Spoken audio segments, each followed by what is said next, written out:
Hi James, good to meet you. I'm Darren Talley, that's my wife Carla, and we were missionaries in the 89 through 94 in Korea.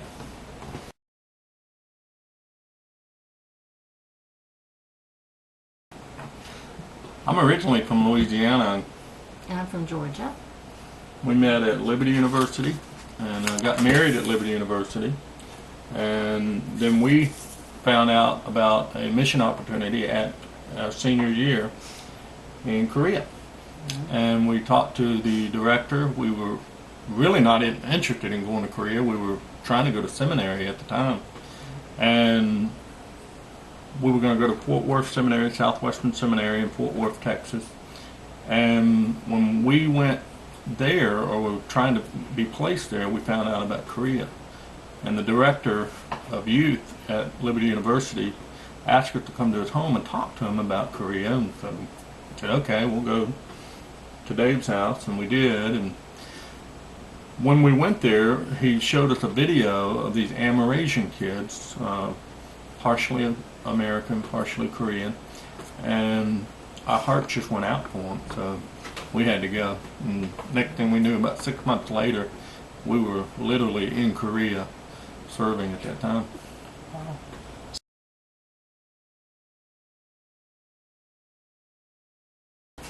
I think it wasn't a specific calling in the moment, but I think when we saw that video and we both went home that night, we kind of knew that that was the moment we were going to be going. Okay.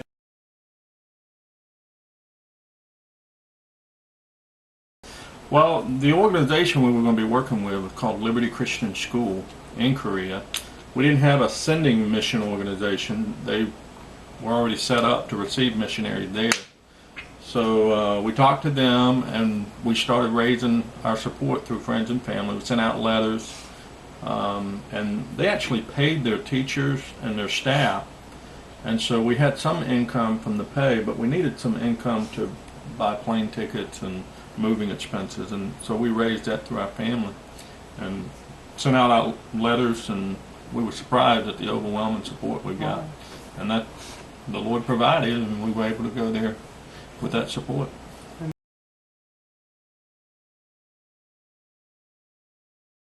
When we first got there for the first year, I was the American secretary in the Christian school. There was a Korean secretary who had been there all the years that the school was established. And my job was just to interact with the American teachers and do secretarial office type work.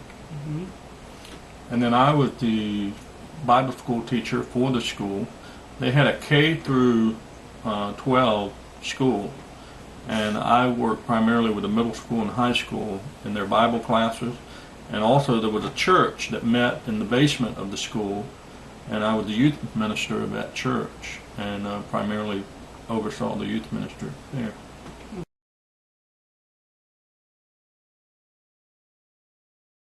The ministry that we had while we were there was known. A lot of people think when you go to a country, then you're ministering to the nationals of that country. So if you're going to Korea, you must be ministering to Korean. And while we were ministering to Koreans, that wasn't the primary focus of Liberty Christian School. It was primarily to reach out to what's called the TCKs, and I'll explain that. TCKs is the third culture kids. These are kids that do not belong in the country they're in, but they're not being raised in the culture of their parents either. For instance, in Korea, it's a monoculture. Unlike America, they do not want foreigners coming in to their school. They don't want foreign exchange students to be blended in and to learn Korean and learn the Korean culture. That's not what they're set up to do. They want their Korean nationals and their children to be in the school on their own. If you're a foreigner, you go to a foreign school. There's Seoul Foreign School, there's Seoul International School, there's Seoul American School.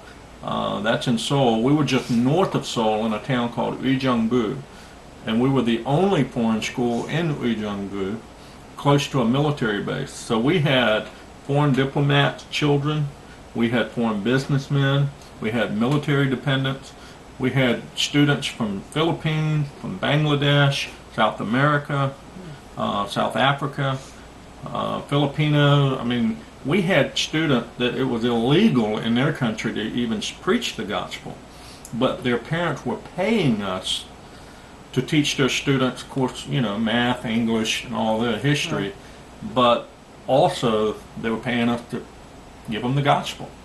And so here we had these students that, say if you were from Thailand. Thailand is a predominantly Buddhist country. If you are in Thailand and you have a wedding, you have a Buddhist wedding. We had students that didn't grow up in Thailand. They grew up in Korea, but they weren't in Korean culture either. So they're not the students, they're not living in the culture of their parent. They're not living in the culture of their host country. They're living in their own culture. And every international school worldwide, the common language is English. It's primarily American English. That's what most of them want. And the culture is very westernized. So when these kids go back home, they don't know their culture. All they know is the highly mobile culture of the international community, which is why they're called third culture kids. So it's really cool because we were able to lead a lot of these students to Christ, and a lot of these students were leaders in their country, and just a phenomenal opportunity.